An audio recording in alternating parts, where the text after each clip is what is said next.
అవోపా ఎమ్మిగనూరు వారి ఆధ్వర్యంలో ఈరోజు స్వామి వివేకానంద గారి జయంతి కార్యక్రమాన్ని ఘనంగా నిర్వహించడమైనది. ఈ కార్యక్రమంలో అవోపా గౌరవాధ్యక్షులు ప్రతాప్ ఉరుకుందయ్య శెట్టి గారు, అవోపా అధ్యక్షులు ప్రతాప్ శ్రీకాంత్ గారు, కార్యదర్శి నామా రాఘవేంద్ర గారు, కోశాధికారి దేవకి వెంకటేష్ గారు, అవోపా చీఫ్ కన్వీనర్ తులసి సత్యనారాయణ గారు, రాష్ట్ర కార్యవర్గ సభ్యుడు అమరా సుధాకర్ రావు గారు, జిల్లా ఉపాధ్యక్షుడు గోపిశెట్టి భూషణం గారు, జిల్లా కార్యవర్గ సభ్యుడు మాదంశెట్టి రాజేష్ కుమార్ గారు, అవోపా కార్యవర్గ సభ్యులు, అవోపా సభ్యులు పాల్గొన్నారు. స్వామి వివేకానంద చిత్రపటానికి పూలమాల వేసి నివాళులు అర్పించడం జరిగింది. ఈ సందర్భంగా స్వామి వివేకానందని జీవిత చరిత్ర, అతడు మన దేశానికి చేసిన సేవలను గురించి వక్తలు ఘనంగా కొనియాడారు.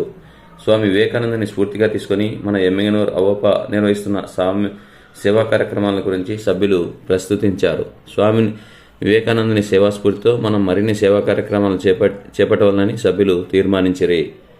ఫిబ్రవరి 22వ తేదీన కర్నూలులో జరుగు ఆర్యవైశ్య వధూవరుల పరిచయ వేదిక పాంప్లెట్స్ను అవోపా గౌరవాధ్యక్షులు ప్రతాప్ ఉరుకుందయ్య శెట్టి గారు, అవోపా రాష్ట్ర కార్యవర్గ సభ్యులు సుధాకర్ రావు గారు సంయుక్తంగా ఆవిష్కరించారు. అల్పాహార విధితో ఈనాటి కార్యక్రమం ముగిసింది.